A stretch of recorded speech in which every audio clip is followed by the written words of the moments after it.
الرحمن الرحيم الحمد لله رب العالمين وصلى الله وسلم وبارك على سيدنا وسندنا محمد وعلى آله وصحبه وسلم تسليما كثيرا. اللهم فقهنا في الدين وعلمنا التأويل وألهمنا رشدنا يا رب العالمين. Alhamdulillah. In our lessons on Maraqi al-Falah of Imam Shurubulali rahimahullah ta'ala, we had just begun the section on istinja, and we reminded that to fully appreciate the section, like the chapters on worship, one needs to connect them with the adab of the sharia, right? And that the adab of the sharia you can find in works such as Riyadh al-Salihin, for example, right? And one's understanding of these chapters without connecting it to those sections would necessarily be lacking or deficient, right? That's something always to keep in mind. And we talked about the many hadiths about neglect of ridding oneself of the traces of urine for men, that that this is one of the frequent causes, inna ammata adab al-qabri minhu, that much of the punishment of the grave is from it. And we read some of the hadiths from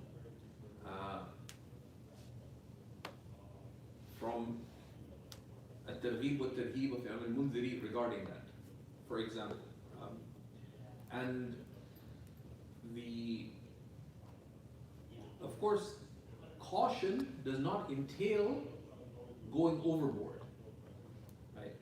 Caution in matters like this, and this is important when we talk about istibra and istinja, because one of the most frequent, one of the easiest ways for the shaitan to attack one is in the matters that relate to the toilet, because it's a place of ghafla, and people frequently get accosted by waswasa related to istinja and also related to wudu itself.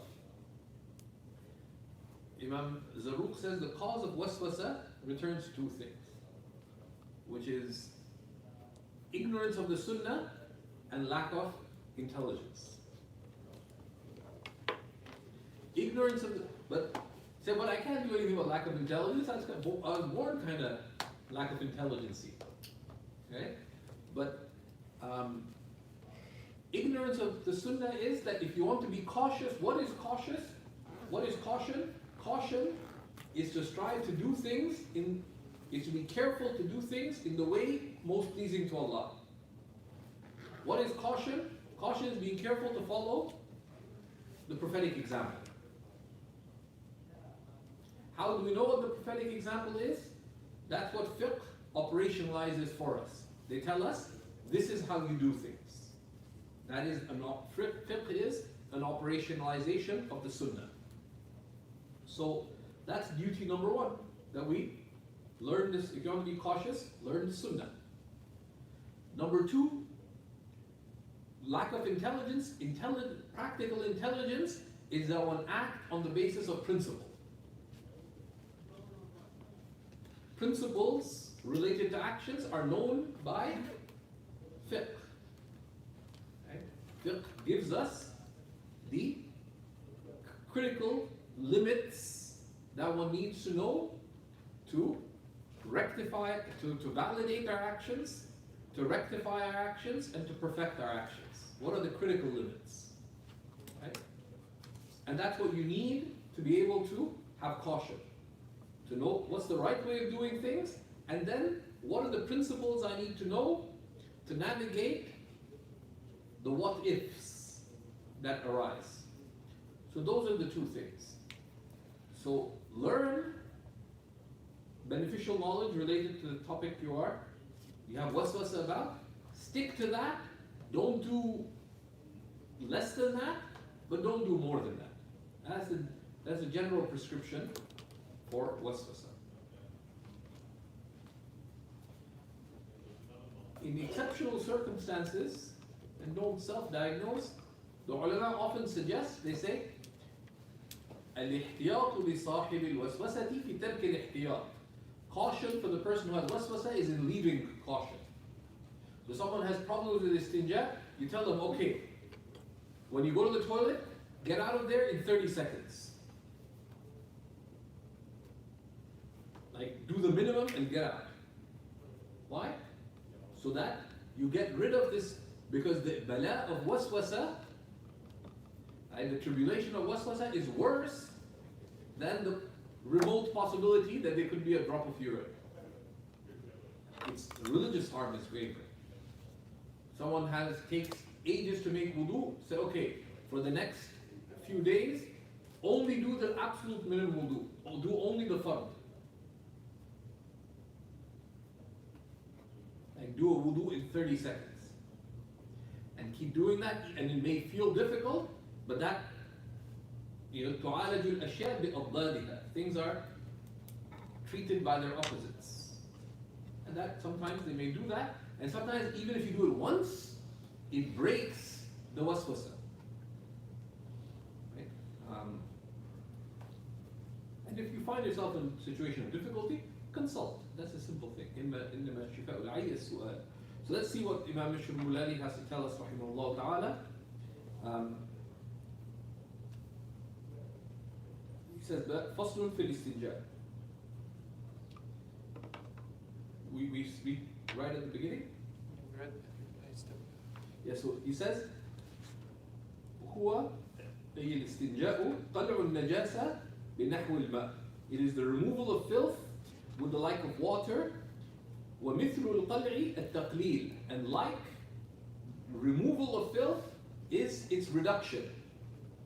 بنحو الحجر, with the like of a stone, which is the, right? So the stone does not lift najasa, stone or toilet paper in our case, but it reduces the najasa till it's negligible, but it is present. So he tells us, يلزم الرجل الاستبراء. It is required for a man to rid himself of potential residual traces of urine. And this is specific to men because it's not something that women are required to do. But these are things that are important for just as the rulings related to women are important for men to know, because they have responsibilities as husbands, as parents, as teachers. Likewise, it's important for women to know these rulings related to men, because they are wives and mothers and teachers, etc. So he says عبر باللازم. They use the term لازم لأنه أقوى من الواجب لفوات الصحة بفوته, because it is stronger than the wajib, because validity is lifted if this is missed. Because if drops of urine were to come out, then so if one urinated, did not rid oneself of traces of urine, made wudu, and then subsequently then urine did come out, then it would invalidate the wudu. And then the validity, meaning of prayer, would be lifted by not having it. Now, this is only if you are aware of it. You are not responsible for that which you are unaware of. So if some random drop of urine meandered through your system and came out unawares to you, you will not be held accountable for that. لا يكلف الله نفسا إلا وسعها. Allah does not make a soul responsible for more than is able. Right? And waswasa is a type of سوء الظن بالله تعالى. It's a type of ill opinion of Allah. That as if you're saying, oh Allah, you're not the merciful. Okay? You will not have mercy on me. And you're there to torture me. You are vengeful on me. Arhamur Rahimi, right? So والمراد طلب براءة المخرج عن أثر الرشح. And what is meant is to seek for the makhraj, the point of exit of the filth, and here it's referring to the front male private parts, from the traces of from drips of urine, basically. حتى يزول أثر البول, until residual traces of urine are gone. يعني بزوال البلل الذي يظهر على الحجر بوضعه على المخرج, by there no longer being any drops of balal, any drops of urine, if one were to place the stone, the cleaning stone or the tissue paper at the point of exit. There's no more urine there, right? So you don't have to do any surgical procedures. That you rid yourself of traces of urine, then if you put like the tissue paper there, it's not wet anymore. Simple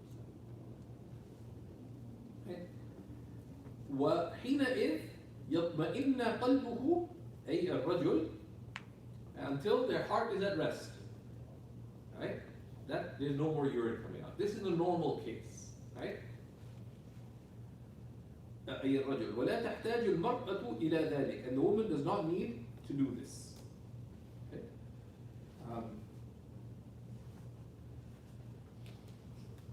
The istibra'. Okay? بل تصبر قليلا, but rather she just waits a little bit, ثم تستنجي, and then she makes istinja. Right? Then he says واستبراء الرجل, this well is for istinaf, it's a fresh well, it's not على حسب عادته.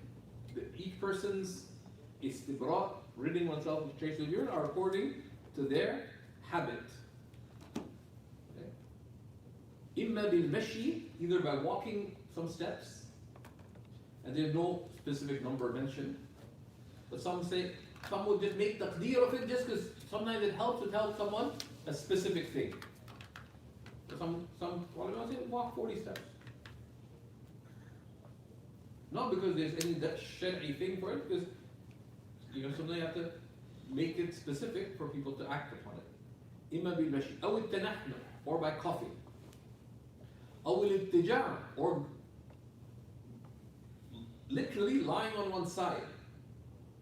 Okay? على شقه الأيسر, on one's left side, because it's more effective. And some said that actual ittija' is not mentioned here, just lying on one side, but leaning on one side. But the literal meaning is what is more obviously intended. أو غيره, or other than this. بنقل الأقدام, by moving from foot to foot. Okay? وركض. What's ركض? What's ركض? Running. So one person, they thought you have to do both. So I was in Amman, I came out of the washroom at the men's residence, Sheikh Nuh Zawiya, and this guy looked like he was doing some kind of like tribal dance, because he's standing, pretending to run while standing from foot to foot. And this guy is an academic, works now at a very prestigious university. Saying, what are you doing? He said, you have to go from one foot to foot and run.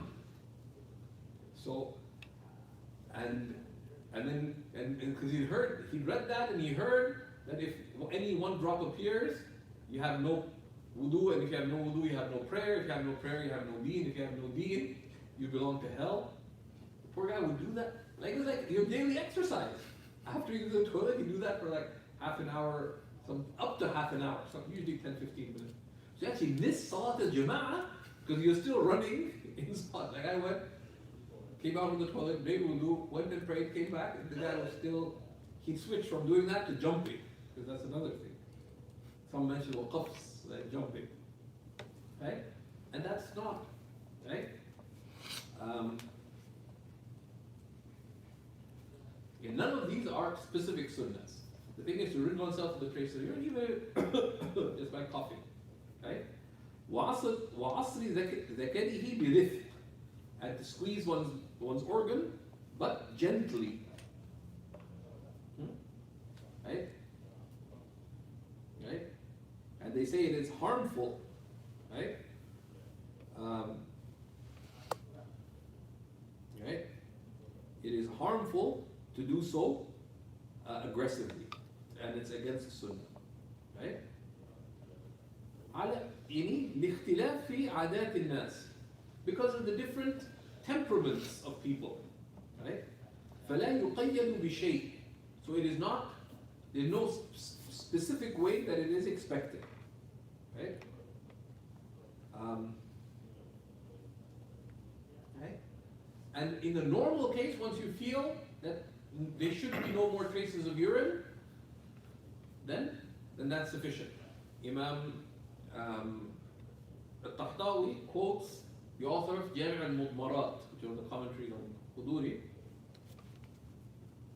that, and once it occurs to a person that there's no more traces of urine, one gets up and and one goes to make istinja, right? And then if Imam Tahtawi mentioned that if the shaitan keeps coming, if one took normal means, but the shaitan comes, and what if something more comes out? Then the Prophet ﷺ taught us that then take some water and splash it over the front organ area and the undergarment, and then you ascribe any waswasa to the wetness from that, because there's no excessiveness in it. Right? There's hadith about that, right? And he quotes that from Fath al-Qadir of Ibn al-Humar.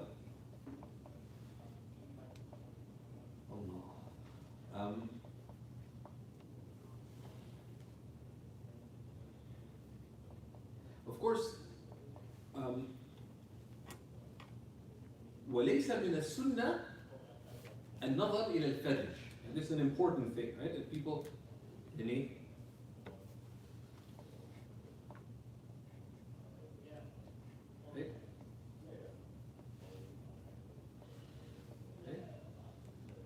And there's no sunnah and then stare at your private parts.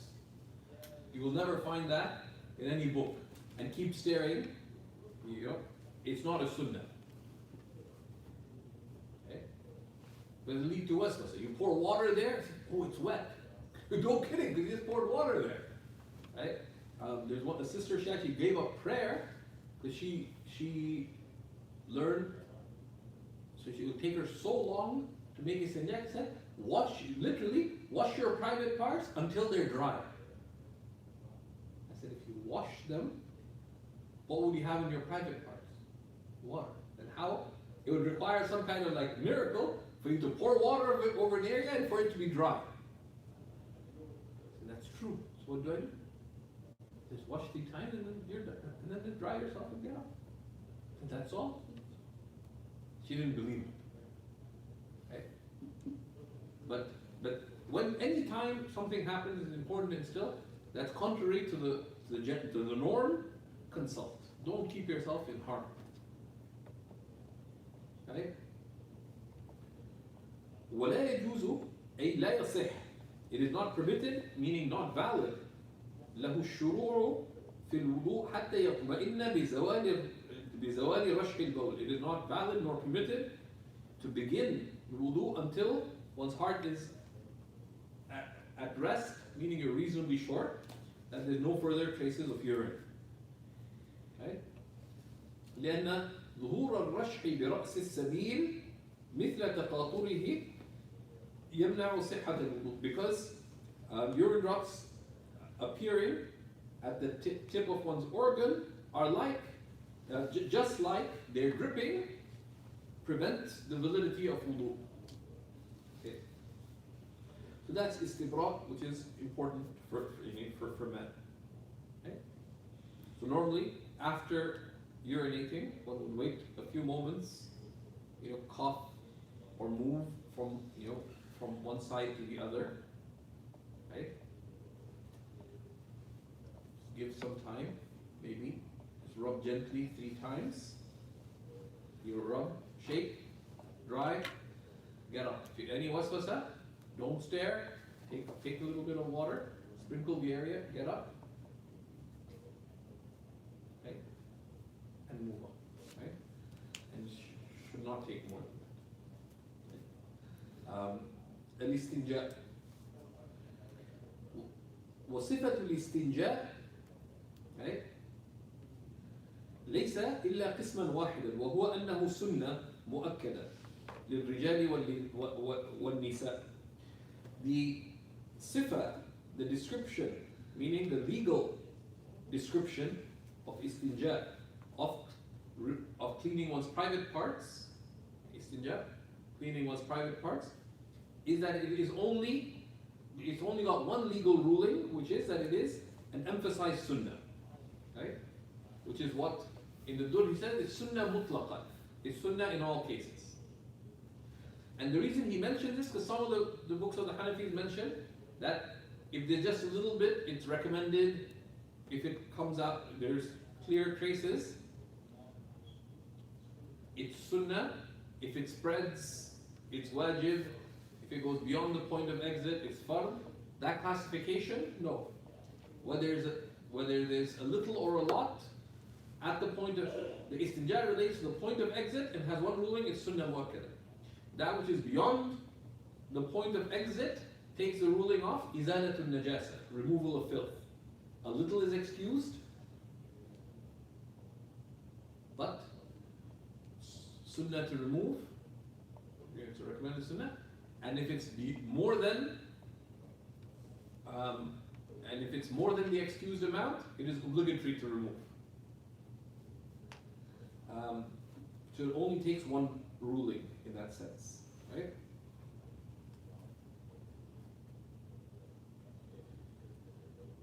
So it takes only one ruling, right? And this is for both men and for women. But it's sunnah muakkada, even if there are no traces. They say, okay, what if one did there was a clean exiting? Let's say there's no traces of najasa on front or rear private parts after leaving oneself. Still, it would still be sunnah. Not like, it's possible. That's only actually describe how it would be, right? But I'm not going to go into groups of details. There's enough groups of details coming today. Why لمواظبة النبي صلى الله عليه وسلم عليه? Because the Prophet صلى الله عليه وسلم did istinja consistently, right? ولم يكن واجبا, and it was not wajib لتركه عليه الصلاة والسلام له في بعض الأوقات, because the Prophet ﷺ did leave it on some occasion. وقال عليه الصلاة والسلام, and he said عليه الصلاة والسلام, من استجمر فليوتر, whoever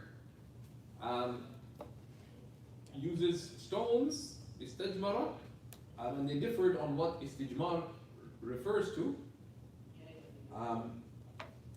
You use an odd number. وَمَنْ فَعَلَ هَذَا فَقَدْ أَحْسَنَ. Whoever does this has done well. وَمَنْ لَا فَلَا حَرَجْ. And whoever doesn't, then there's no harm in that. Right? This hadith is quoted from, there's wording similar to the wording in Sunan Abi Dawud and Imam Ahmad. It is related in Bukhari and Muslim, but only partially, right? Right? من استجمر فليوتر ومن فعل هذا فقد أحسن. Whoever does this has done well.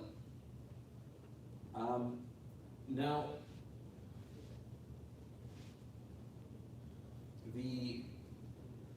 there's an issue with quoting this as the hadith proof. Right? Imam Tahtawi points that out. But this hadith, and it goes back to lexical reading. And من استجمر فليوتر ومن لا فلا حرج. Right? من استنجى فليوتر. من فعل هذا, whoever does this, right? Which is ظاهرا, the هذا goes back to whoever uses stones, use 3. You use an odd number. من فعل هذا is, it goes back to an إيتار, to using 3. هذا هو الظاهر. Right? So he said other evidence related to the istinja would be superior, and there's some other evidence that is coming up, right? Right? And that's what's mentioned by Imam al-Aini in his commentary on Sunan Abi Dawud as well, right? This hadith is في دليل على نفي وجوب الثلاث, right? That of washing 3 times, right?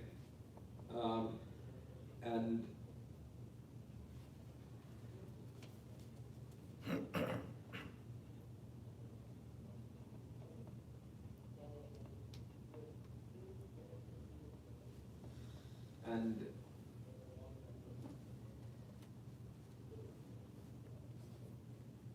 and he says وما ذكره, and we'll see some of the other hadiths coming up, right?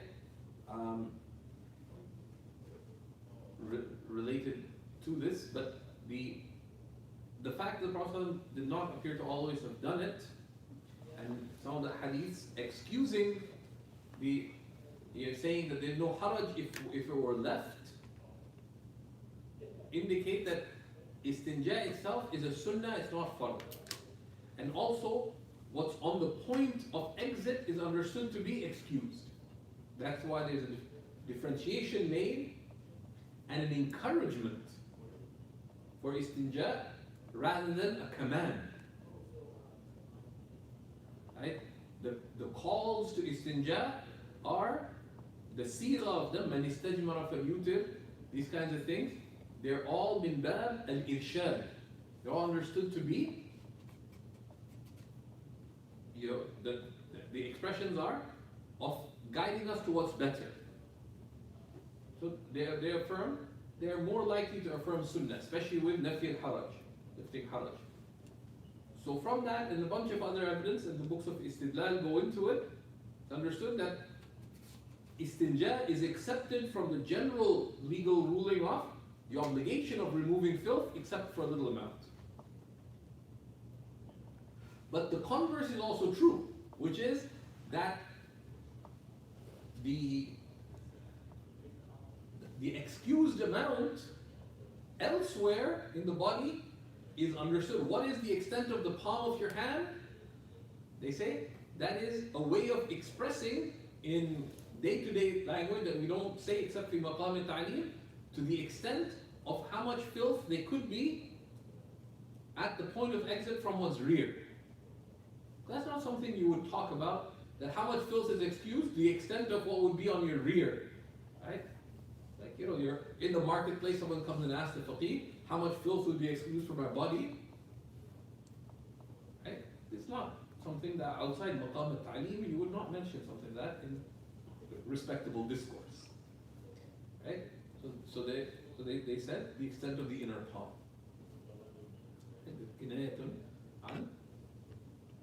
الدبر وما حوله, right? The anus and what is around it.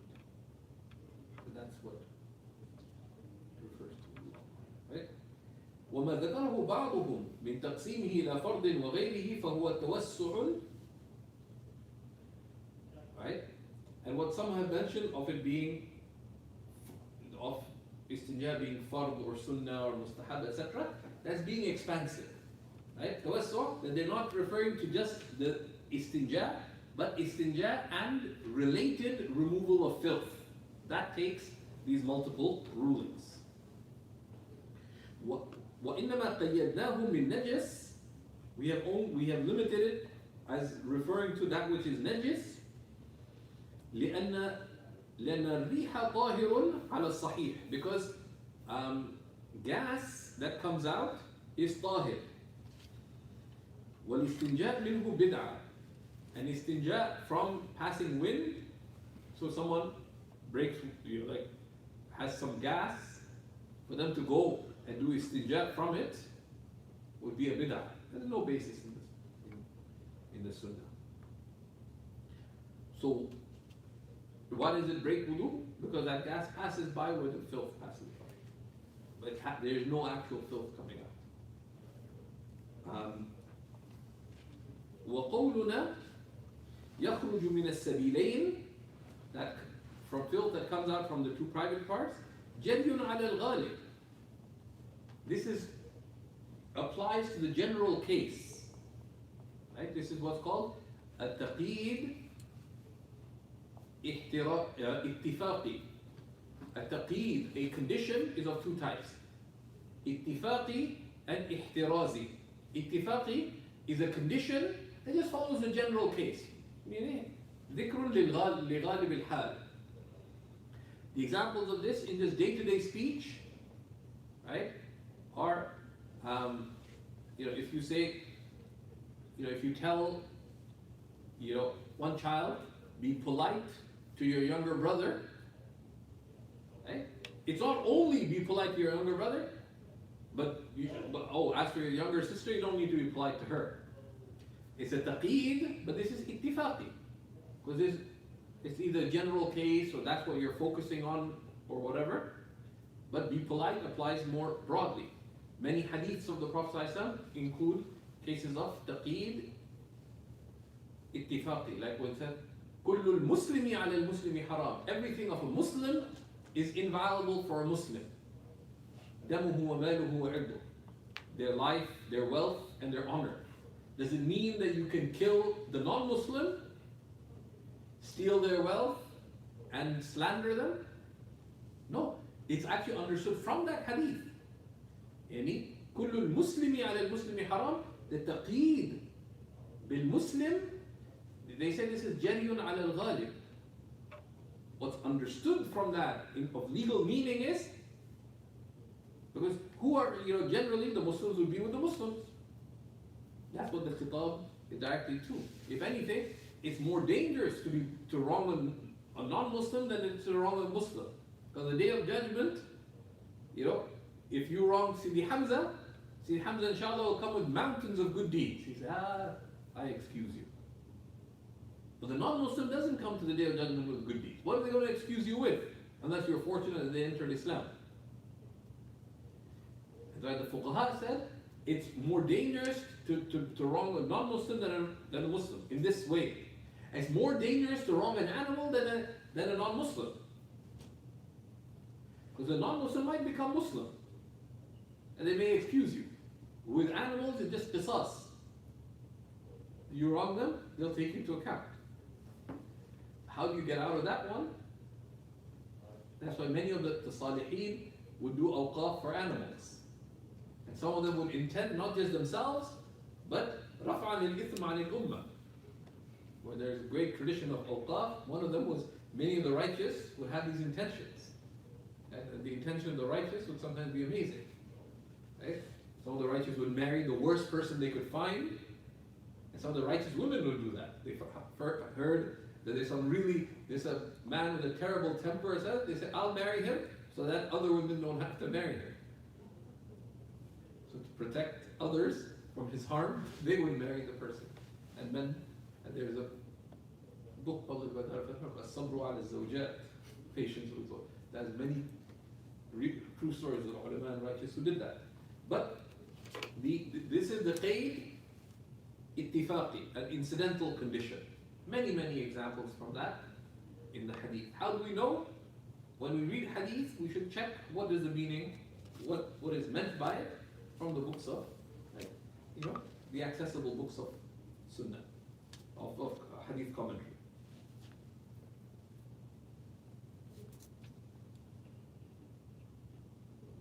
جري على الغالب. So من نجس يخرج من السبيلين. Right? من نجس يخرج من السبيلين, from filth that comes from the private parts. Why? إذ لو أصاب المخرج نجاسة من غيره يطهر بالاستنجاء كالخارج. Right?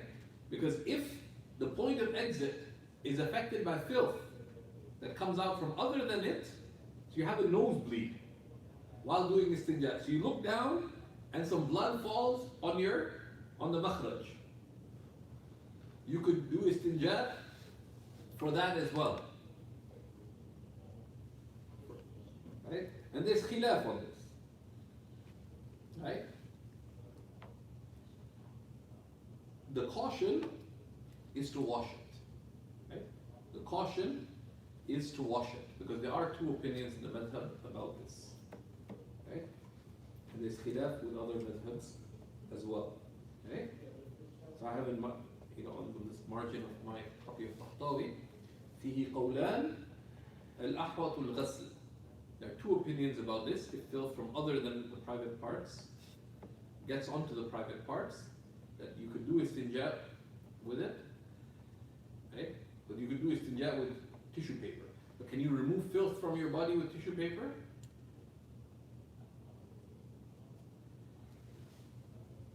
You can't remove it, you can reduce it. But if it's over a wide area, you've reduced it, but the extent of the area could be more than the excused amount.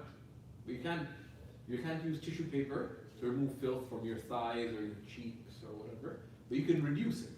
You can reduce the extent. Right? That's one of the adab of removal of filth, as we'll see. The first thing to do is to reduce the filth before you remove it. Particularly if it's in a place where it could spread. Right? So let's say one of the sisters, she knows her fiqh, she's sitting in the masjid and someone vomits. So if you go get a bucket of water and you pour it over the vomit and say, then I'll dry it up, you just spread a whole bunch of najasa. First thing to do is to reduce the filth. Once you reduce it, then you wash and clean and so on, right? Let the shear, so that it doesn't spread. Anyways, so filth gets onto the sabilain and front or rear private. How it could get to the rear private part, or rear part? Bloody fingers. You're making istinja and you have sharp nails and you cut yourself and you got blood over your rear. You could make istinja off the blood on your fingers, right?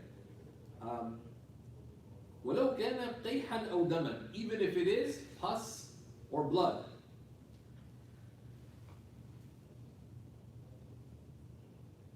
في حق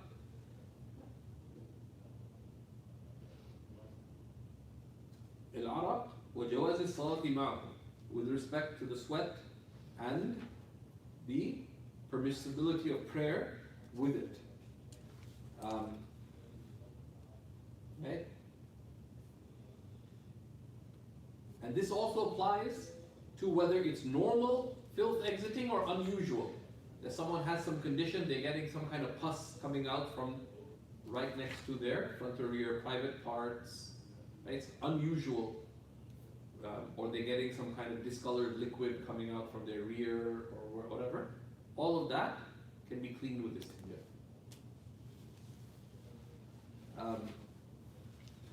لإجماع المتأخرين, because of the later scholars being in agreement على أنه لو سال عرقه وأصاب ثوبه وبدنه أكثر من درهم لا يمنع جواز الصلاة. Because the later scholars agreed. They said the later scholars agreed because the earlier scholars differed on this. That if someone is sweating a lot, so they made istinja. Let's not weird you guys out. If someone made istinja using toilet paper, then they're sweating. They're doing a lot of exercise. So they sweated a lot, and their trousers got dripping wet from their sweat, and they know they sweat a lot from their mid area. And so what happens? That sweat is not considered to render your trousers fully filthy. But للحرج. And you don't know for sure did the sweat go past, like it's impractical. So some of the early Muslims differed on this, but then practically said this is hard to enforce, especially when people became given to waswasa, due to ignorance and distance from the religious. وَإِذَا جَلَسَ فِي مَاءٍ قَلِيلٍ نَجَّسَهُ. But what's the Surah Al-Masala, من استنجى بالحجر. Someone made istinja with other than water. Sweating will not render your trousers, your undergarments najis.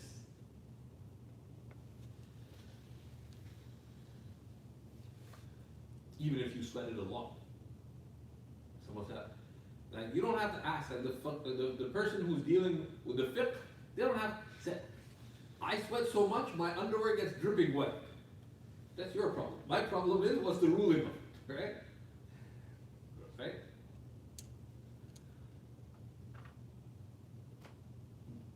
Is the underwear considered najis? Are your mid area considered to be najis? No.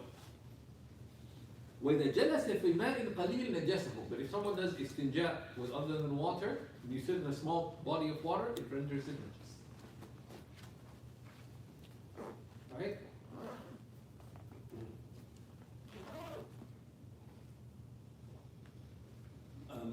So this is one of the neglected rulings that people aren't aware of.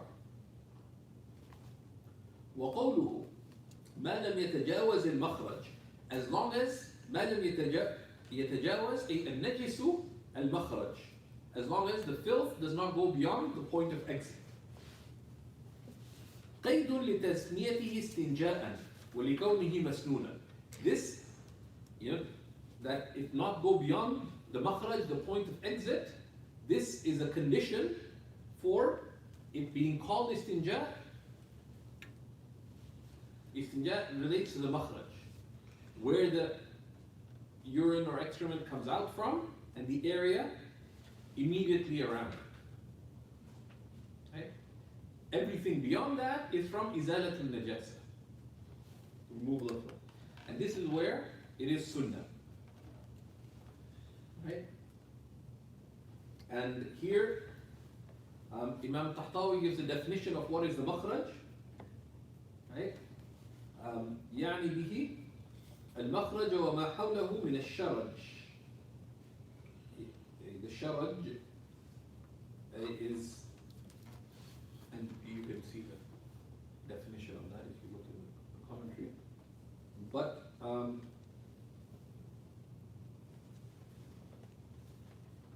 وإن تجاوز المخرج وكان المتجاوز قدر الدرهم لا يسمى استنجاء ويجب إزالته بالماء. Now, Imam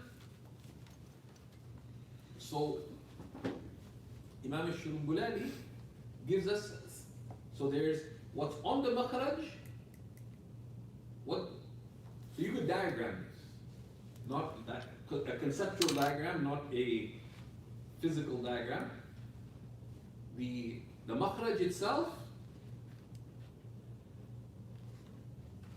action, istinja, ruling, sunnah. Beyond the makhraj, action, izalat al-najasa. Ruling, there are two. And the Mu'tamad and Imam Ibn Abidin makes tahqiq that there are only two rulings. And that's practical because it removes a lot of confusion. If it's less than the excused amount, it is sunnah to remove it. They differ. It's sunnah or recommended, but it's desirable to remove it. It's sunnah. Is it mu'akkada or not? We don't have decisive proof of that. Right? So there's istinja on the makhraj. Beyond that, less than a dirham, sunnah to remove. More than a dirham, obligatory to remove. Right? It's one of the conditions for the validity of the prayer. There is an opinion that if it's exactly a dirham, it's wajib to remove, which is fine. But the practical thing is, how do you know it's exactly a dirham? Did you weigh it? Did you measure it? Right? So and practically in decision making, there's only two choices. Is it more than a dirham or less? And in these kinds of situations, especially if you deal with a lot of people who have waswasa, don't give them too many choices. I think it's exactly a dirham.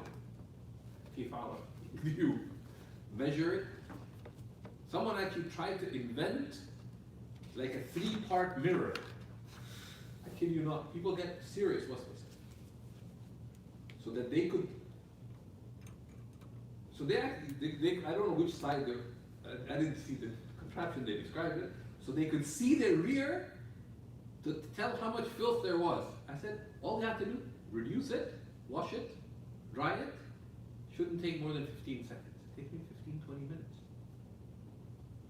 They're thinking of making one mirror, and then another, so they can see their rear. Why? It's not a scientific experiment. First measure it, then see what you have to do. Right? But people get these things. And a lot of it is, religion is meant to be a lived reality, and it's learned, not just read about. Right?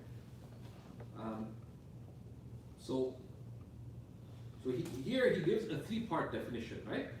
وإن تجاوز المخرج وكان المتجاوز قدر الدرهم لا يسمى استجان ووجب إزالته بالماء. Right? So he says if it goes beyond the makhraj and it's the extent of a dirham, it is wajib to remove with water. أو المائع, or with liquid. لأنه من باب إزالة النجاسة, because now it is from removal of filth, i.e. not from istijā. فلا يكفي الحجر بمسحه. So you cannot just use stone or toilet paper to wipe it, right? But you could reduce it using toilet paper first, right? And Imam Tahtawi mentions it would be more obvious to say فلا يكفي مسحه بالحجر lexically. وإن زاد المتجاوز على قدر الدرهم المثقال وهو 20 قيراطا, if it's more than the extent of a dirham, which is considered يعني في المتجسدة أو على قدره مساحة في المائعة, and is considered the extent of a dirham in weight, in solid filth, and in area for liquid filth. And these are actually two narrations in the madhab. And that the extent of the dirham, some of the ulama of takhrij of the madhab said you consider it by weight, others said by area, and others said no. Liquid filth you consider the area, solid filth you consider the weight, and the mutaakhirin certainly took this position of considering area for liquid, which would be the extent of what's in inner palm, about 5 centimeters in diameter, and about 5 grams or so for solid filth. If افترض غسله, it becomes obligatory to wash بالماء أو المائع, with water or with liquid.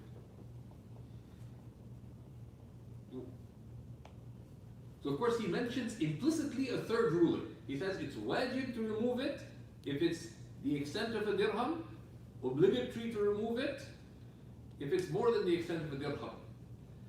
So he mentions 3 rulings. How? He mentions 2 ibaratan, and 1 is understood dilalatan, by indication. What's the third ruling that's meant understood? That if it's less than a dirham, it is excused, but it would be, and it's understood for anyone who has any understanding of fiqh, they will be recommended to remove. So that is mafhum dilalatan. How many rulings did he mention for removal of filth? 3. He mentions 2 ibaratan, 1's understood dilalatan, and they say mafahim al-kutub hujja. But Ibn Abidin and others have mentioned there's actually just 2 rulings. Less than a dirham is recommended to remove, this is excused, as we'll see in Bab Izalat al-Najasa. More than a dirham is fard to remove. If you think it's exactly a dirham, then you can't stand on there. It's either more, you have to remove it, or less. Is that true or false? You can't say kinda. You have one of 2 choices. Okay. ويفترض غسل ما في المخرج عند الاغتسال من الجنابة والحيض والنفاس. It is obligatory to wash what is upon the point of exit when making ghusl from janaba, from major ritual impurity, and from menstruation and from postnatal bleeding. بالماء المطلق, with pure and purifying water. بالماء الطاهر المطهر, right? But that's from the outer body. Every part.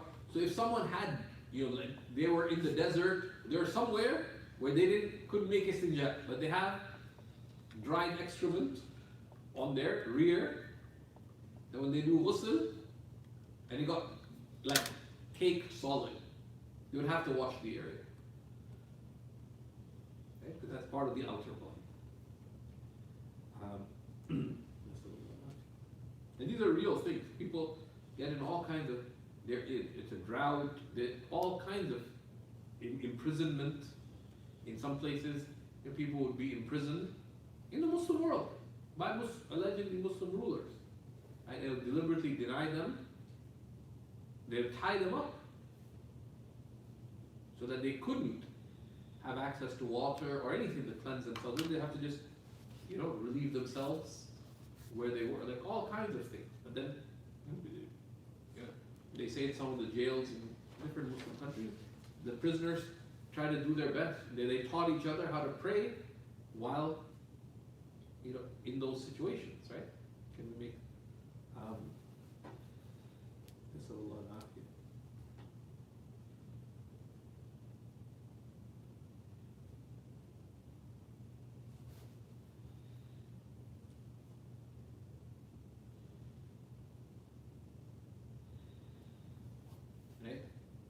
وإن كان ما في المخرج قليلا, even if what is on the point of exit is a little, ليسقط فرضية غسله للحدث, in order to lift the fard of washing it from ritual impurity, right? Because if you have to make ghusl, you have to what?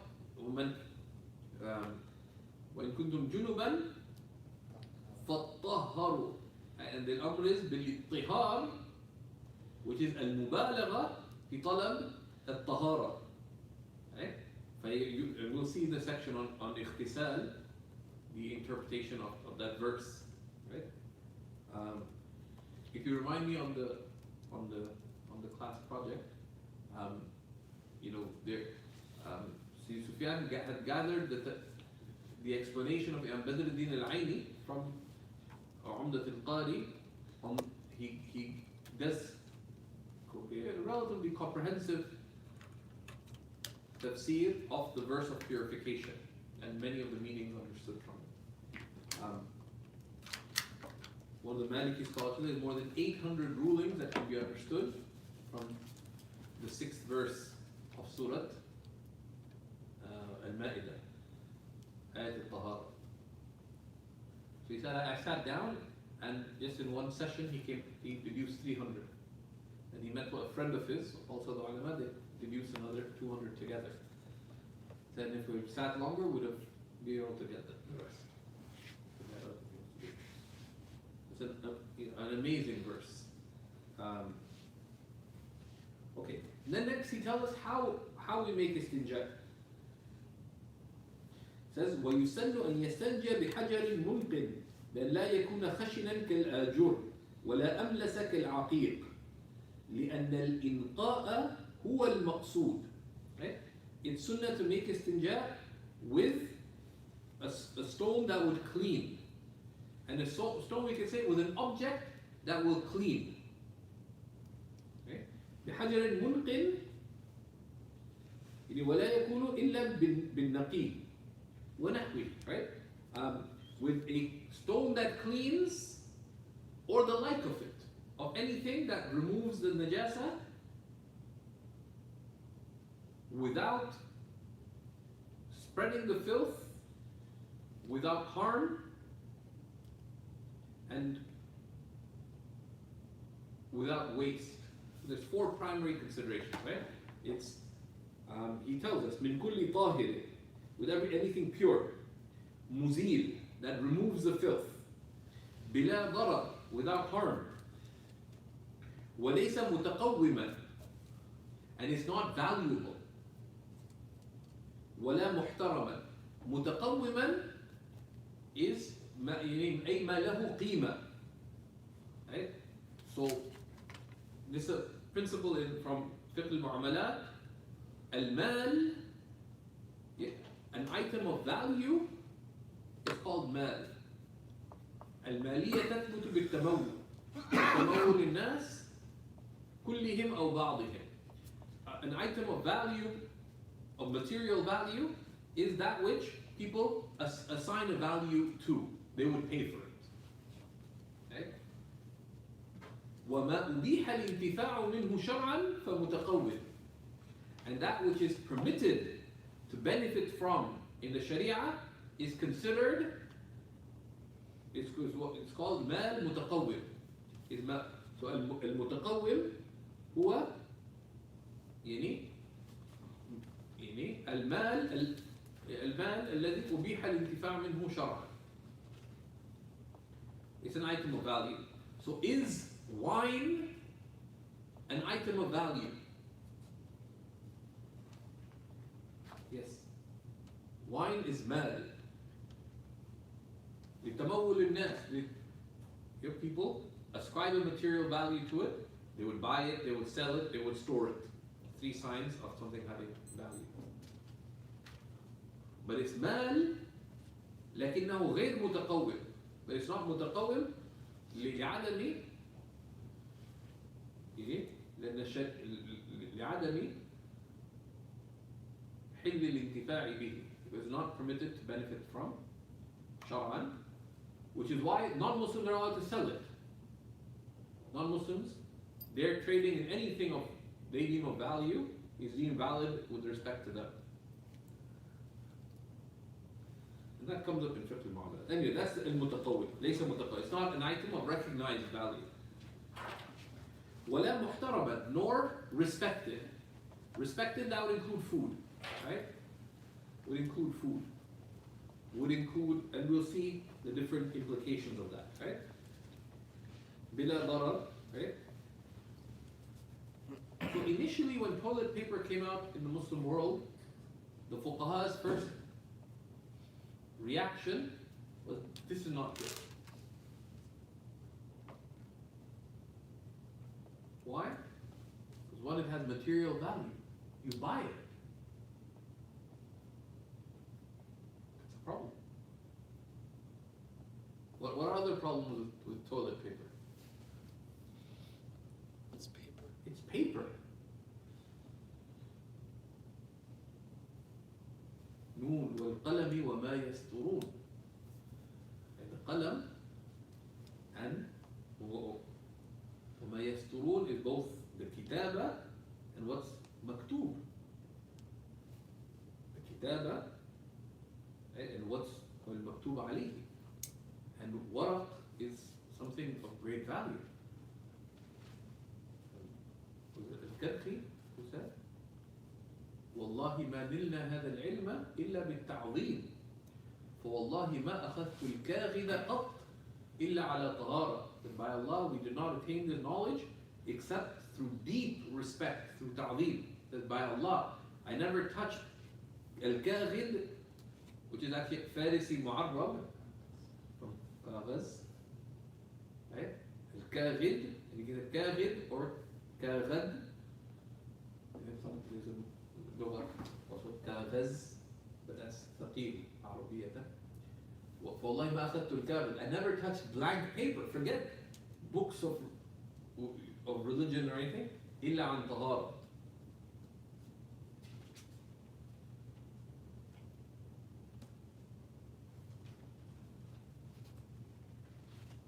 That's a problem. And I said, thirdly, it's waste. It's waste. So it has material value. It's paper, and you're wasting a resource because you could use something reusable, like stones. So there are many fatawa from the early encounter with the. And fourth, it was the kuffar, right? And at that time, especially, there was a resistance to it, because like why are we all sitting over here in Canada? Okay?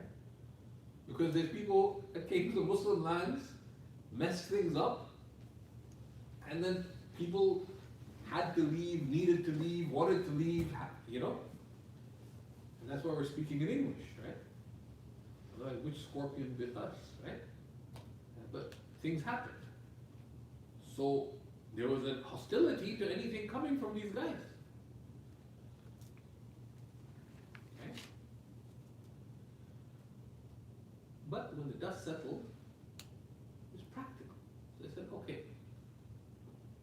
it's of material value, but the individual piece of toilet paper is not of recognized value.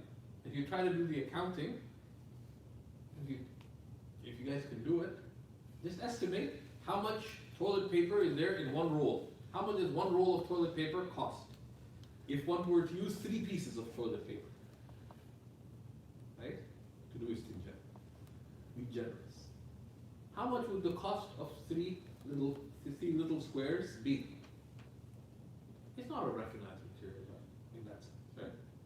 So insignificant material value. Yes, it is paper, but this paper was not made for writing. Could you write a note on toilet paper? No, it wasn't designed for that. Okay. It was made for cleaning, so it would be like a cleaning agent. It would be like saboon. Saboon is used for cleaning and has material value. You buy soap. Okay? And because of that, it's not muhtaram. Because saboon, though it's made like classic, like Palestinian soap would be made from olive oil, for example, etc. Are olives of material value? Yes. Can you use olives to make istinja? No, because it's food. But if you turn the olives or the olive oil, right, mentioned in the Quran, right? But if you turn the olives or the olive oil into soap, that soap, can you use it to remove najasa? Yes, because أعد لذلك, أعد للتنظيف, right? So they went through it, and we have to respect the ulama for this role, that sometimes they can seem to be hyper conservative, and often their first reaction would be no. هذا دين, and it's caution. And the Prophet ﷺ said, تحدثون ويحدث لكم.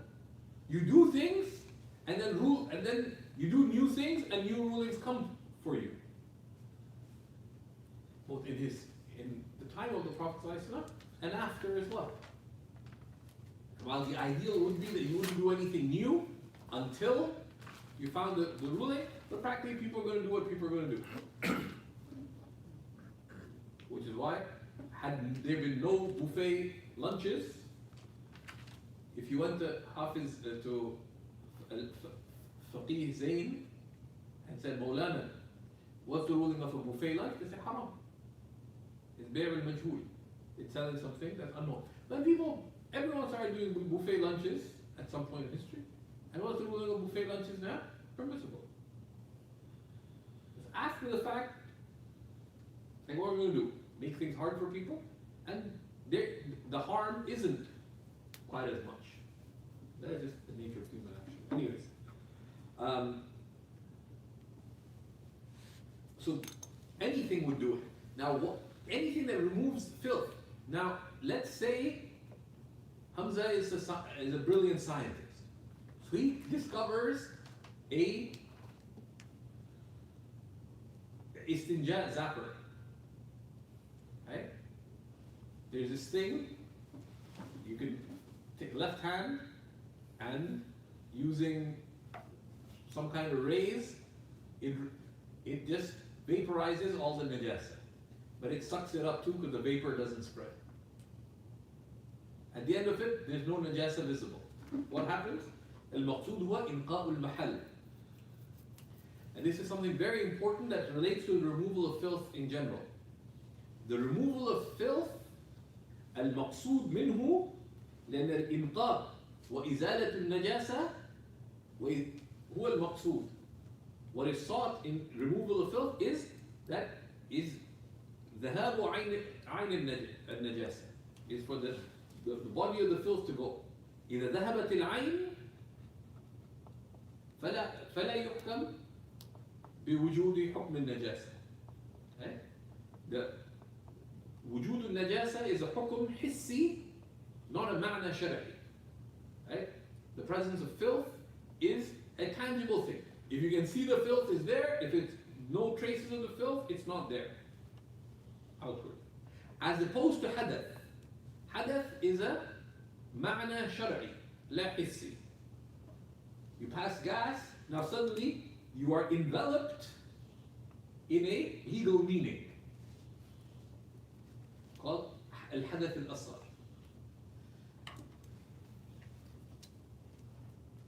Right? So that's the difference. Okay. والغسل بالماء أحب. والغسل بالماء المطلق أحب. Washing the area is better. So the sunnah is fulfilled by using stone, but using water is better. لحصول الطهارة المتفق عليها, because this is the ritual purity that is agreed upon. وإقامة السنة لإقامة السنة وإقامة السنة على الوجه الأكمل, and because you have fulfilled the sunnah in the most complete manner. Why?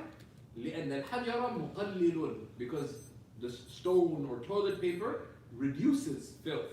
It does not remove it. والمائع غير الماء مختلف في تطهيره, and using a liquid other than water is differed upon as to whether it removes filth. With the, and this ikhtilaf is with Imam Muhammad bin Hassan from our madhab and with the other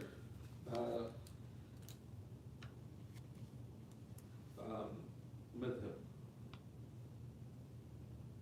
Okay.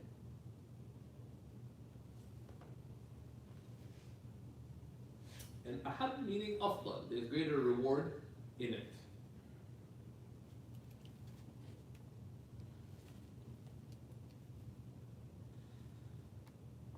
Okay.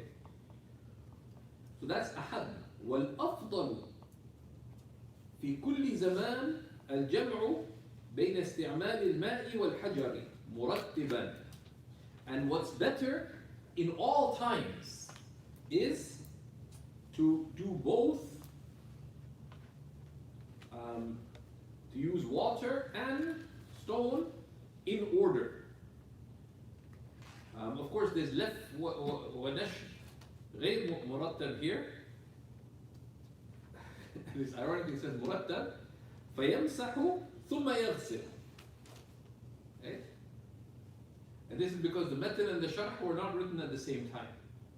Okay? It was too late to change the matan. But if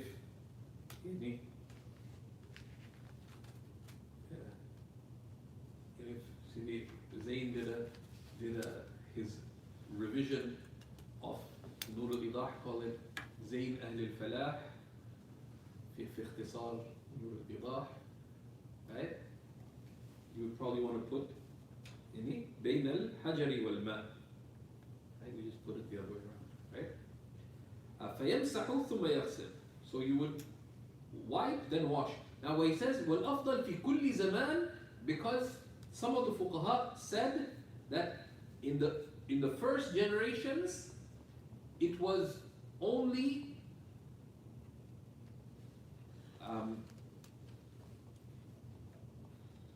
it was less emphasized, right? In the first generation, it was the same whether you used water or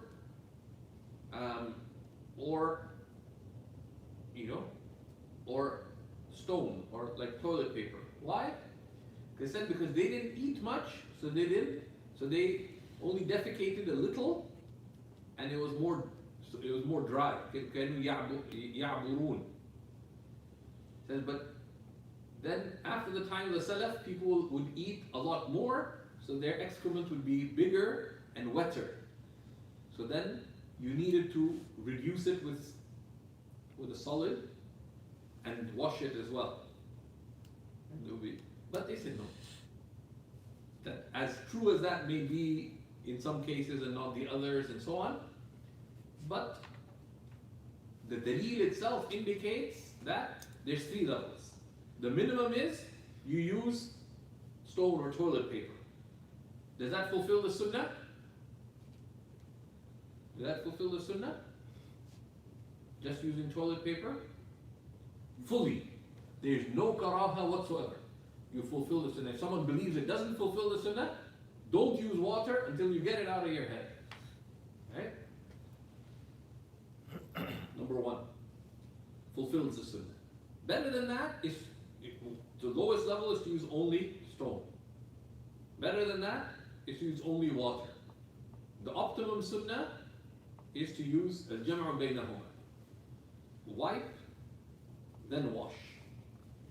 Then it's recommended to dry at the end, after that. And then he says, لأن الله تعالى أثنى على أهل القباء باتباعهم الأحجار الماء. Because Allah subhanahu wa ta'ala in the Quran praised Ahl Quba because they joined between using stone and water. Meaning, from the Quranic verse, فيه رجال يحبون أن يتطهروا. In it are men who love to purify themselves fully. يتطهروا. Right? وَاللَّهُ يُحِبُّ الْمُتَطَهِّرِينَ. And Allah loves those who purify themselves fully. Right? From Surah At-Tawbah, verse 108. Now,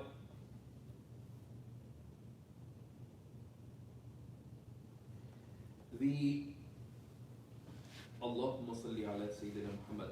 The more famous narration, there's some discussion on this, but the more famous narration is that the Ahl Quba, the verse came about them that they used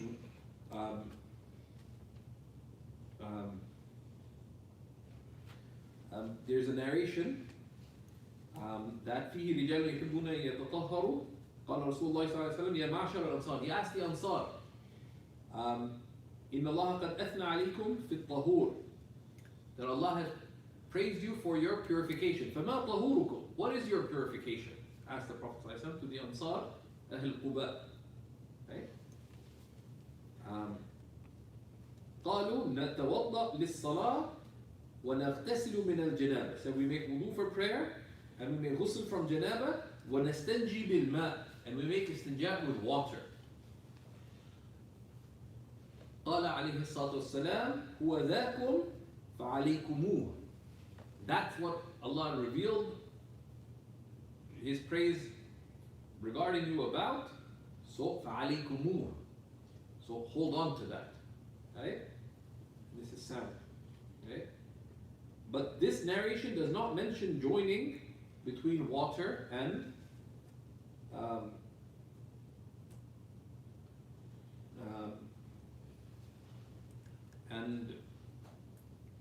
water and stone, and Imam Tahtawi points that out. However,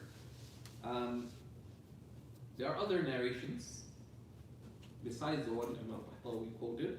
And Tahtawi quotes it because Imam Nawawi said it has not come about Ahl Quba.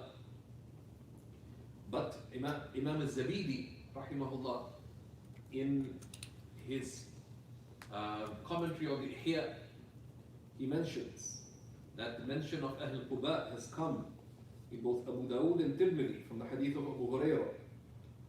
And Imam al-Zabidi quotes both al-Iraqi and Ibn al-Mulaqqin, two of the good teachers of Ibn Hajar al-Asqalani.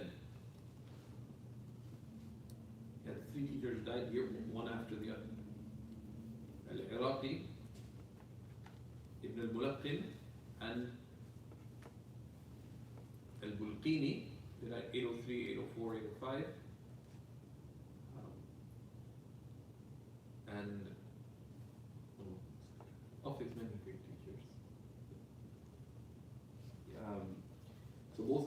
and Ibn al-Mulaqin said, فيه رد على نفي النووي. And in this narration, there's a refutation too. Imam Nawawi saying that it has not come about Ahl al-Quba.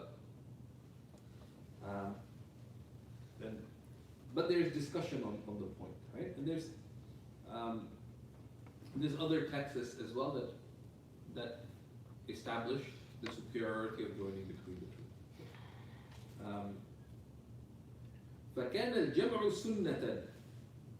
So joining between the two is sunnah. And here sunnah a manduba, a recommended sunnah.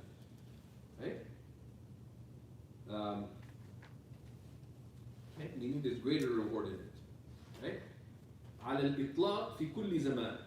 Unconditionally at all times. Meaning على الإطلاق for men and women, resident or travel, regardless of the type of excrement or urine or whatever. وهو صحيح, and this is the sound position. وعليه الفتوى, and fatwa is given on it.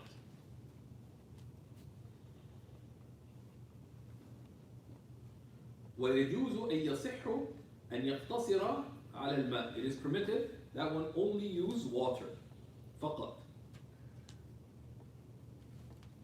وهو يلي الجمع بين الماء والحجر في الفضل. And this is the next down from joining between wiping and washing in virtue, أو الحجر, or to limit oneself to only using something to wipe with, like stone or tissue paper. وهو دونهما في الفضل, and it is less than the preceding two in virtue. ويحصل به السنة, and the sunnah is fulfilled by it. وإن تفاوت الفضل, even if there are different degrees of virtue. And he says, وَالسُنَّةُ إِنْقَاءُ الْمَحَلِ. Okay? And the sunnah is to clean the area. لأنه المقصود, because that is what the purpose is. وَالْعَدَدُ في جعل الأحجار ثلاثة مندوب. Right? And the number, in making the number of stones 3, is recommended. لقوله, and he continues in the commentary, لا سنة مؤكد, not an emphasized sunnah. لقوله صلى الله عليه وسلم من استجمر فليوتر. Whoever uses stones, let them use 3.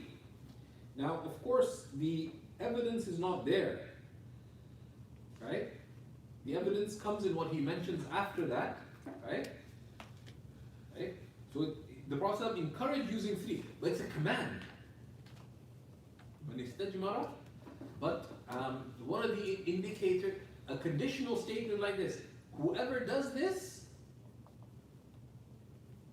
then let them do this, indicates a degree of choice, as if you don't have to make istijmar. So that's the wajh al-istidlal there. And the men, so it's like to say, you need من ذهب إلى المطعم إلى مطعمهم فليأكل الفول. Whoever goes to their restaurant, let them eat food. Is that a command to eat food? No. Like if you go there, eat their food. Right? But men with a command is very often used for irshad, for guiding someone to what is better. That's one part of the istidlal. The more evident is what's coming up. Because he said, sallallahu alayhi wa sallam, وَمَنْ لَا فَلَا حَرَجٍ, and whoever doesn't, there's no harm. Right? لأنه يحتمل الإباحة, because this لأنه أي مثل هذا الأمر, the like of this command, because of the usage of men, and they also say that السنة إن تعلقت بالآداب والهيئات كانت للاستحباب غالبا. Because what we see from the sunnah of the Prophet ﷺ and his commands related to the ways of doing things is a principle. Actually, al-Khadimi mentions this in his Hashi on the Durra. And also mentioned by Shalabi or Chalabi in his Hashi on Sharh al-Wiqaya. They both mention the same thing. And it's a beautiful principle. I'm just paraphrasing it, those not the exact word. الأصل أن السنة إن تعلقت بالآداب والهيئات كانت للاستحباب غالبا. The basis is that the sunnah, when you say, somebody say something sunnah, when it relates to adab, to proper manners and forms of doing things, it is typically for recommendation. And very often, these kinds of commands. Now that's, with commands it's tricky, because as we will see, the basis of the amr is its al-wujub. But here, because of the entering of the men, and also this is, the more evident is the second part of the hadith. Okay? لأنه يحتمل الإباحة, because this has a possibility of ibaha because of the presence of the men before. فيكون العدد مندوبا, so the number is recommended. Imam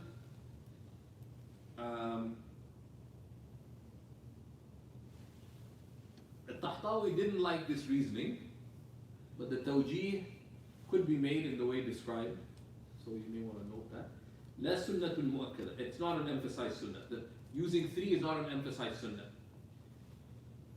So if, let's say someone had a very clean defecation and they wiped once and they have like, it's all clean, do they have to wipe 2 more times to fulfill the sunnah? No. A sunnah here, إنقاء المحل. It's all clean after relieving oneself, even with 1 wiping, that's sufficient.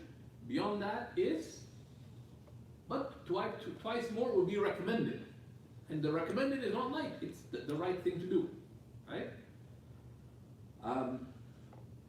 لما ورد من التخيير, because of what has been related of the given choice. تخيير, خير يخير. Okay? To give choice. لقوله صلى الله عليه وسلم من استجمر فليوتر. Whoever uses stones, let them use an odd number. من فعل فقد أحسن. Whoever does so has done well. ومن لا فلا حرج. And whoever doesn't, then there is no harm.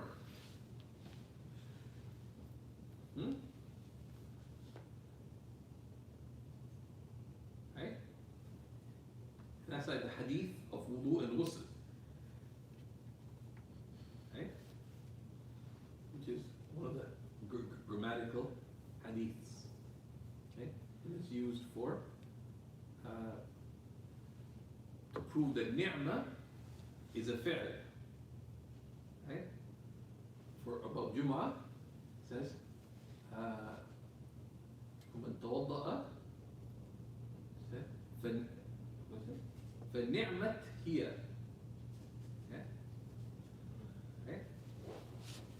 ومن اغتسل فالغسل أفضل. Whoever does ghusl, the ghusl is better. That's one of the several proofs that ghusl for Jumu'ah is not wajib. Even though the Prophet said ghusl wajib, ghusl Jumu'ah wajibun ala kulli muhtajib. The ghusl of Jumu'ah is wajib for every adult person.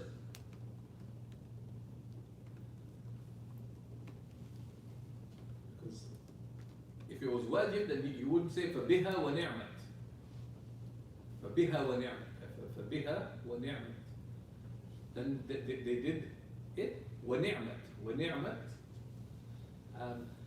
وَمَنْ اغْتَسَلَ فَالْغُسْلُ أَفْضَلُ. Whenever the ghusl is أفضل, then it's saying that the wudu is a good thing that you did. So that's one of the proofs that ghusl of Jumu'ah is not fard, it's sunnah. It's not fard or wajib, rather it's a sunnah. Despite that, so because wajib is also used in the Arabic language for al-hathul mu'akkad. And they say, يجب أن تزورنا.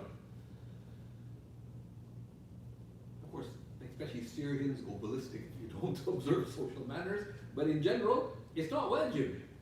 Like, what do I owe you that I have to visit you?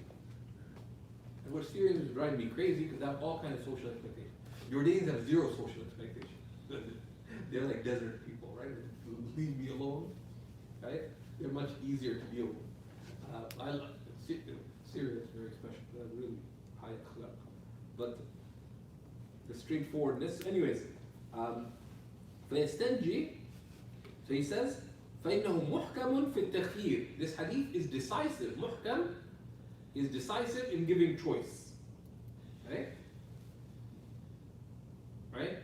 So it indicates very clearly that it's not wajib to make istinja, and it makes it clear that it's not wajib to use 3 stones. فَيَسْتَنْجِي مُرِيدُ الْفَضْلِ. So whoever wishes the full virtue uses 3 stones, يعني بإكمال عددها 3, by completing their number as 3, ندبا إن حصل التنظيف أي الإنقاء دونها, thereby wiping more times till it reaches 3, even if cleanliness is fulfilled by less than that. Now, 3 stones does not necessarily refer to 3 stones. They say 3 أحجار is 3 sides of a stone, 3 edges. So with the stone, you could use 1 stone, 1 side, 2 sides, 3 sides, as long as you don't dirty yourself unnecessarily. So you could use 1 stone for 3 or more wipings, potentially if the stone's shaped in a certain way. So there's a big thing about conservation. There's a famous personality I'm not going to name who argued, who explained too much information. I was looking at I wasn't looking for what this person had to say, but I'm not going to mention their name. That this person only uses 1 piece of toilet paper to clean themselves, because they don't believe in using water either. So I turned images off and I reloaded the page. I didn't want any questionable images. I stumbled on it by accident. I was looking for how to conserve water in the toilet, and I came up with this article. Clicked on it, but then it kept going, because then the person described what they. So basically, it's 3 sides. What the fuqaha said. So 1 piece of toilet paper, you could use 1 side, 2 sides, 3 sides, as long as you don't dirty your hands. So then he's going to give a kayfiyya. This kayfiyya, just diagram it. We're going to take it next class, and then get to the things that are permitted for istinja or not. We're going to do it quickly. They suggest a way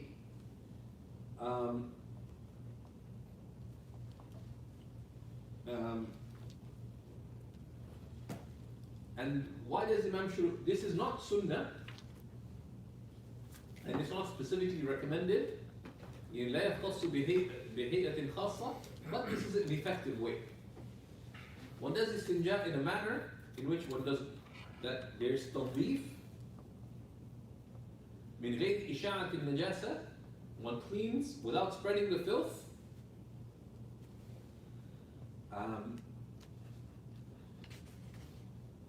ولا إسراف, and without wastefulness. And waste applies to water or toilet paper. It also applies to time. ولا ما يؤدي إلى وسوسة. And these are the 4 things that are taught from what the fuqaha mentioned. So just diagram it for your own sake and to know what it's talking about. We're not going to go into a lot of detail, right? Because there's all kinds of possibilities of if something's hanging, if it's not hanging, if it's winter, if it's summer, if the woman is young or old, etc. Figure all that out. That's not maqsood li dhatihi, so we're not going to spend a lot of time on it. There's adab dukhul al-khala. Just please remind me, I'll share. There's 2 things to share here. Like, one, there's actually 3. One is we should make the effort to read the sections on related to the adab of entering the toilet, the adab of the toilet from Riyadh al-Salihin, for example. Number 1. Number 2, there are one of the great 2 of the great texts in fiqh al-ibadat that sort of, with the popularity of Nur al-Idah especially, it got a little bit neglected, but not fairly.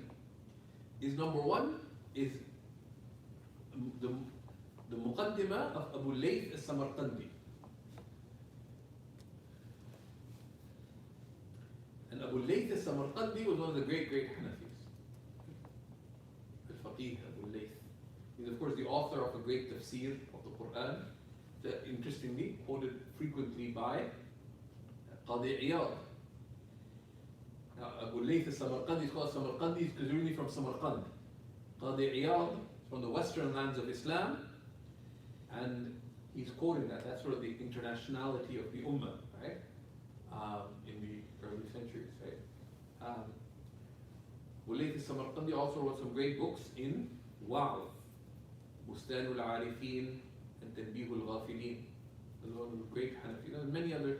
He has a Muqaddimah in Ibadat. Has many fawaid. One of the places where he expanded extensively was the issue of adab al-istinja and adab dukhul al-khala, and they often quote him. That's al-Faqih Abu Layth al-Samarqandi. There's a number of commentaries on it. One of them has been published recently by, I think, al-Qirmani with a qaf, something like that. The other Muqaddimah in Ibadat that has been sort of neglected but is very important is the Muqaddimah of Imam al-Ghaznawi. And this, I won't go into the biography of al-Ghaznawi because it's late. He was a very important faqih. There's many Ghaznawis in that, because Ghazna was an important place of Islamic scholarship. There's Muqaddimat al-Ghaznawi, both of them, the Muqaddimah of al-Faqih Abu Layth and Muqaddimat al-Ghaznawi has many commentaries on it. The one the fuqaha quote extensively from, and the section of Tahara has been translated, has not been translated, has been published in a dissertation. Dissertation. You gotta have mercy with the Ummah in general, and the Arabs in particular, because we're beaten up Ummah. Right? Just mercy on each other. Right? But frankly, it's really some kid who just come off the street, hung out for 4 years, at the shawarma joint by the university, and goes to grad school and they give him some manuscript to edit, with little or no training on what to do with it. And he's never studied any fiqh before. The only fiqh they did on al-Madahib al-Thamaniya, they're a totally confused guy. And these guys really don't, with rare exceptions, some of them know. Like I was once waiting for my friend Sheikh Amjad Rashid at the end of, he was teaching a class, I came at the end of the class, and he's explaining about nifas. From some book in Shafi'i fiqh. Second year master student is sitting there. I'm sitting at the back because I'm not in the class. I'm Hanafi, Shafi'i fiqh class. So I said, we'll just read the opening of Bab al-Nifas. So it describes the nifas is the blood that comes out after half or more of the child exits from such and such part of the woman. And this brother was sitting at the front, second year master student, looking like,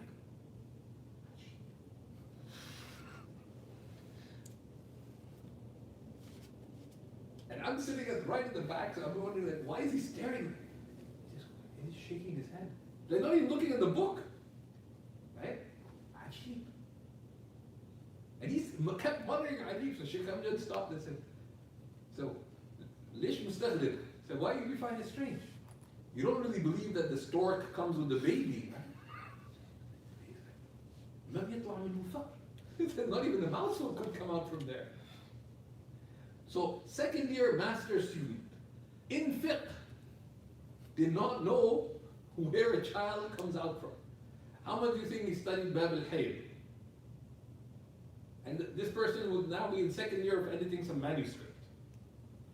And basic, like even life things. Sometimes we have to. الضياء المعنوي في شرح مقدمة الغزنوي. الضياء المعنوي في شرح مقدمة الغزنوي.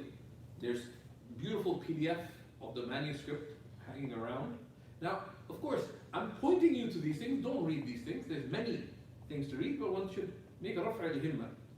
You want to do yourself a favor? Master Maraqi al-Falah. You want to do some extra? Work hard on the Hadiyya al-Ala'iyya with it. Want to do a little more? Work on Tahtawi. particular things. I point out a lot of things in Tahtawi in the class. Want to do a little extra? Let's sit down and make a plan. But there are primary books. Right? They say, "Man atqana al-mutun nal al-funun." Whoever masters the core text attains the science. You want to do something? Memorize Nur al-Idah. Tarikh nafsak. But they say, وَمَنْ قَرْأَ الْحَوَاشِي فَمَا حَوَاشِي. Whoever reads the big books does not attain it. Unless you take it, it's like there's fard, sunnah, mustahab. But the mustahab, those who did do it, وَلَا يَزَالُ عَبْدِي يَتَقَرَّبُ إِلَيَّ بِالنَّوَافِلِ حَتَّى أُحِبَّهُ. My servant continues to draw close to me by the supererogatory words until I love him. And there's a lot of reading to do. And these books have all kinds of gems. Imam Ibn Abidi, Tahtawi quotes the Sharh on the Ghaznawiyya in multiple places, especially in this section. Ibn Abidin in this section quotes extensively from Al-Diya al-Ma'nawi, Sharh Muqaddimat al-Ghaznawi, and there are other books like this. So, inshallah, we'll maybe make a separate recording just to encourage people to wake up a little bit of a few of the important books, or a few of the important dedicated books on fiqh al-ibadat in the Hanafi school. Inshallah, we'll record it later in the week. Just yeah, people are. But of course, the same sections are found in the large books. You want to do yourself a favor, rather than read Diya al-Ma'nawi fi Sharh Muqaddimat al-Ghaznawi, first read Hashid ibn Abdin, like when you're ready for it. Because like in Sham, Mashaykh would often say, لولا ibn Abdin, لما فهمنا الدين. Were it not for Ibn Abdin, we do not understand the deen. And there's a tertib, right? So there's a way of approaching, but we should. But there's a lot to do. The ulama have done great khidmah in these things. So we're going to stop there. Is there any questions? I'm sorry, Istinja is not exactly the most spiritually inspiring section, but it's an important duty. And there's adab, there's inward adab of dukhul al-Falah, and the ulama have discussed those as well. Of to enter with a sense of your dhul and inkisar, your lowliness and brokenness. Like this is what what is your origin? Right? Sayyidina Ali said, if you think you're all that, consider what is your origin, and consider what comes out from you every day, and consider what is your end. Okay? Okay? Also to have gratitude, okay? That Allah is He is as-Sattar. It's actually the washroom, and that's why when we come out from the washroom, we say Ghufranak, your encompassing mercy. If you read Imam Ghazali's explanation of the divine name Al-Ghaffar, it relates to going to the toilet, amongst us, in one of the senses, because Allah covers over. Al-Ghaffar, Maghfirah, is Allah's Satrul Qabih wa Idharul Jameel. It's not just Satrul Ma'asi, but even it's the nature of the divine that He has created things. Imagine when you walked around with people, what you saw of them were their private parts, and you could see, you can see people's eyes, for example. What if you could see their digestive system? Right? Like there was like an eyelid, a stomach lid. They blink, and if they open, you see all the food decomposing inside. Would you want to hang around people? No. Okay. You wouldn't hear their words, you would hear their thoughts. So it's, I mean, Imam Ghazali goes into one of the openings Allah subhanahu wa ta'ala gave him, right? So his definition of al-maghfirah is, al-maghfirah, forgiveness, is Satrul Qabih wa Idharul Jameel. And it applies existentially, religiously, spiritually, at every level. We covered it a little bit when we covered the Asma al-Husna. The first topic is online on YouTube. but you can read the section from, it's not a long section, from Asma Allah, from the Al-Maqsid al-Asna, Sharh Asma Allah al-Husna. Those who would like to, maybe someone could share it, Wallahu yuhibbul mutatahhirin, because it comes up earlier, in Allah yuhibbul tawabin wa yuhibbul mutatahhirin. Imam al-Qushayri has this it's like 6 to 8 lines of what are the different types and levels of tatahhur. In Tafsir al-Qushayri, Al-Lata'if al-Isharat, and very clear. So we'll share that as well. But it's important to reflect on one's state and so on. So, from the Ibn Abdin quotes from Diya al-Ma'nawi, Muqaddimat al-Ghazwi, some of the adab dukhul al-khala, so we'll share those inshallah as well.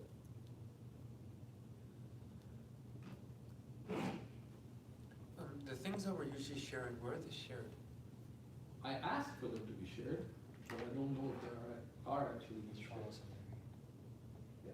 We have to think about how we handle that. We'll discuss that separately. Classes are over.